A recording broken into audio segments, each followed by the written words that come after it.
자, 여러분 안녕하세요. 경제학 짱 박사입니다. 오늘 아주 중요한 얘기를 좀 해볼까 하는데요. 경제가 성장한다. 뉴스에서 맨날 듣는 얘기죠. 근데 이게 나랑 무슨 상관일까요? 내 일자리는 늘어나는 걸까? 근데 또 이상하게 일자리가 늘면 물가가 오른다네요. 이 모든 궁금증의 열쇠가 바로 거시 경제학의 바이블, 블랑시아와 교재에 나오는 아주 중요한 두 가지 관계, 바로 오쿤의 법칙과 필립스 곡선에 담겨 있습니다. 이 두 법칙이 대체 어떻게 서로 맞물려 돌아가는 건지 지금부터 저랑 같이 한번 파헤쳐 보시죠. 자, 다들 이런 생각 해본 적 있죠? 아니, 경제가 성장하면 내 일자리는 괜찮은 건가? 아니면 요새 커피값은 왜 이렇게 오르지? 이런 거요. 우리가 왜 이런 어떻게 보면 좀 딱딱해 보이는 경제학을 공부하느냐? 바로 이런 질문에 답하기 위해서입니다. 뉴스에서 올해 경제 성장률 3% 달성 막 이렇게 떠들썩하게 얘기하는데 그래서 뭐? 내 월급은 오르는 거야? 내 일자리는? 궁금하잖아요, 솔직히. 심지어 우리가 매일 마시는 이 커피 가격까지도요, 이런 거시경제 지표랑 아주 끈끈하게 연결되어 있답니다. 오늘 바로 그 연결고리를 한번 찾아보자고요. 좋아요. 그럼 첫 번째 퍼즐 조각부터 한번 맞춰볼까요? 바로 오쿤의 법칙이라는 겁니다. 이름은 좀 어려워 보이지만 사실 내용은 굉장히 직관적이에요. 뭐냐면 한 나라의 경제 전체 생산량, 이걸 우리가 산출량이라고 부르죠. 이 산출량이랑 그 나라의 일자리 시장이 대체 어떻게 연결돼 있나, 바로 이걸 보여주는 법칙입니다. 자, 오큰의 법칙은요, 정말 아주 간단하고 직관적입니다. 한번 생각해 보세요. 경제가 막 성장해요. 그럼 기업들이 돈을 잘 버니까 사람을 더 뽑겠죠. 그럼 자연스럽게 실업률은 떨어지겠죠. 어떻게 보면 너무 당연한 얘기잖아요.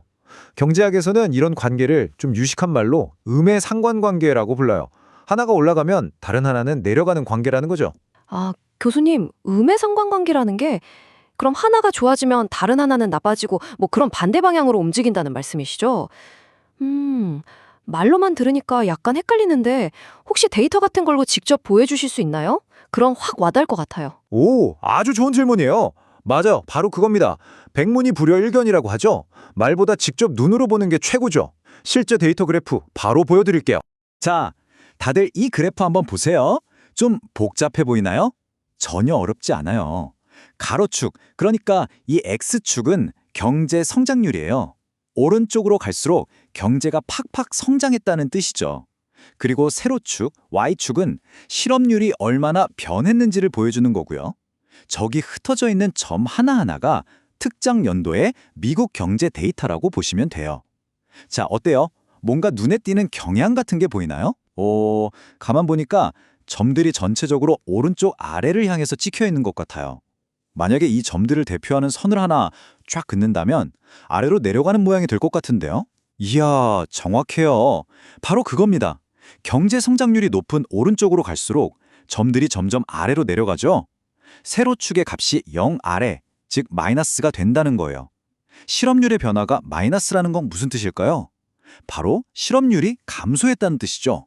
이게 바로 오쿤의 법칙을 우리 눈으로 직접 확인하는 순간입니다. 그리고 방금 학생이 말한 그 우하향하는 직선, 그걸 우리가 추세선이라고 하는데 여기서 아주 중요한 숫자를 하나 뽑아낼 수 있어요. 바로 이겁니다. 마이너스 0.3. 자, 이 숫자가 뭘 의미할까요? 이건 일종의 마법 같은 공식이에요.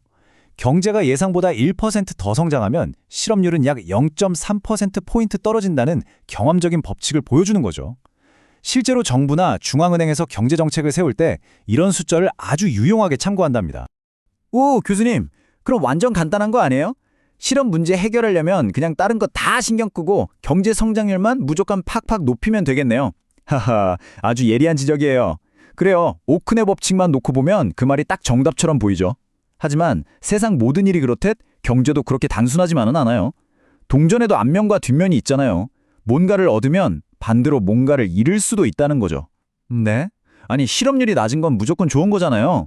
다들 일자리가 생기는 건데 여기서 무슨 문제가 생길 수 있다는 말씀이세요? 바로 그 질문이 오늘 이야기의 두 번째 주인공을 무대 위로 불러내는 아주 중요한 질문입니다. 바로 필립스 곡선이 등장할 차례죠. 이건 마치 잘 나가던 영화의 흥미진진한 반전 같은 거예요.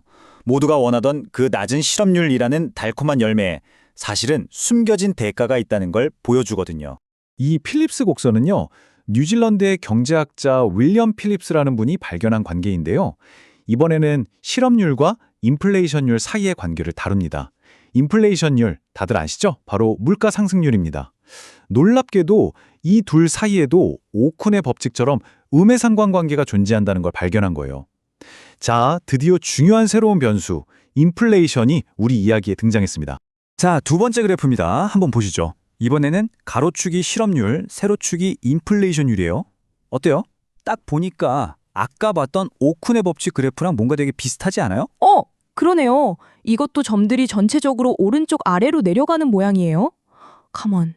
그럼 가로축, 즉 실업률이 낮은 왼쪽으로 갈수록 세로축 값인 인플레이션율은 오히려 위로 쭉 올라가는 경향이 있네요. 빙고! 정확하게 봤어요. 바로 그겁니다. 왜 그럴까요? 한번 상상해 보세요. 실업률이 낮다는 건 일할 사람 구하기가 힘들다는 뜻이죠. 그럼 기업들은 서로 사람을 데려가려고 월급을 더 많이 주려고 할 거예요. 그렇죠. 그럼 그 올라간 인건비는 어디로 갈까요? 결국 물가값, 즉 상품 가격에 반영이 되는 겁니다. 결국 물가가 오르게 되는 거죠. 이것이 바로 실업률과 인플레이션 사이에 피할 수 없는 거래, 즉 상충 관계를 보여주는 필립스 곡선입니다. 자, 그럼 이제 우리가 배운 두 개의 퍼즐 조각을 한번 맞춰볼까요? 오큰의 법칙과 필립스 곡선을 나란히 놓고 한번 보세요. 마치 거대한 톱니바퀴 두 개가 딱 맞물려서 돌아가는 것처럼 보이지 않나요? 보세요. 첫 번째 톱니바퀴, 오큰의 법칙에 따라서 경제가 성장하면 산출 증가, 실업률이 낮아집니다. 그럼 그 낮은 실업률이라는 톱니가 두 번째 톱니바퀴, 즉 필립스 곡선을 돌리는 거예요. 낮은 실업률은 결국 높은 물가 상승, 즉 인플레이션으로 이어지죠. 자, 이 연쇄 반응 이해되시나요? 경제 성장은 분명 좋은 일자리를 만들지만 그게 끝이 아니라 동시에 물가를 자극하는 불씨가 될 수도 있다는 겁니다. 그렇다면 우리가 이 복잡한 두 가지 관계를 왜 알아야 하느냐? 이게 바로 모든 정부와 중앙은행, 그러니까 경제 정책을 만드는 사람들이 매일 밤 고민하는 근본적인 문제, 정책 위반자의 딜레마, 그 자체이기 때문입니다. 이 사람들은요, 이 두 법칙 사이에서 정말 아슬아슬하게 외줄타기를 하고 있는 것과 같아요. 모든 나라의 경제 정책이 꿈꾸는 궁극적인 목표가 딱 세 가지가 있어요. 이걸 트리플 크라운이라고 부르기도 하는데요. 첫째, 높은 경제 성장. 둘째, 낮은 실업률. 그리고 셋째, 낮고 안정적인 물가. 어때요? 듣기만 해도 완벽하죠. 하지만 이제 여러분은 이 세 마리 토끼를 동시에 잡는 게 왜 그렇게나 힘든지 아마 감이 오실 거예요. 아, 이제 알겠어요. 그러니까 경제를 성장시켜서 실업률을 낮추려고 엑셀을 밟으면 이게 오쿤의 법칙. 갑자기 물가 상승이라는 경고등이 켜지고 이게 필립스 곡선. 반대로 물가를 잡으려고 브레이크를 밟으면 경제 성장이 둔화되면서 실업률이 다시 올라갈 수 있다는 거네요. 와, 진짜 이러지도 저러지도 못하는 딜레마네요. 맞아요. 정확히 짚었어요. 그래서 거시경제 정책을 흔히 오케스트라 지휘에 비유하는 겁니다. 성장이라는 바이올린 소리는 키우고 싶지만 너무 키우면 물가라는 시끄러운 트럼펫 소리가 모든 걸 망쳐버릴 수 있거든요. 반대로 트럼펫 소리를 줄이려고만 하면 실업률이라는 무거운 북소리가 다시 커질 수 있고요. 이 모든 악기들이 조화를 이루도록 지휘해야 하는 거죠. 그리고 오늘 우리가 배운 오큰의 법칙과 필립스 곡선이 바로 이 지휘자가 반드시 읽어야 하는 가장 중요한 악보인 셈입니다. 자, 오늘 우리는 경제를 움직이는 두 개의 거대한 톱니바퀴, 오쿤의 법칙과 필립스 곡선에 대해 알아봤습니다. 경제 성장과 일자리, 그리고 물가 사이에 뗄 수 없는 관계를 확인했죠. 그런데 말입니다. 세상은 정말 빠르게 변하고 있잖아요. 인공지능, AI가 점점 더 많은 인간의 일을 대신하고 있고 우리는 이제 집에서 다른 나라의 회사에 일을 하는 원격 근무 시대에 살고 있습니다. 이런 세상에서는 어떨까요? 기술 발전으로 경제는 성장하는데 일자리는 예전처럼 늘지 않는다면 오쿤의 법칙은 과연 유효할까요? 또 전 세계의 인재들과 경쟁해야 해서 임금이 쉽게 오르지 않는다면 필립스 곡선은 예전처럼 가파른 모양을 유지할 수 있을까요? 아니면 거의 평평해져 버릴까요? 이 고전적인 경제 법칙들이 과연 미래에도 살아남을 수 있을지 오늘 이 질문을 여러분께 던지면서 이번 시간을 마무리하겠습니다.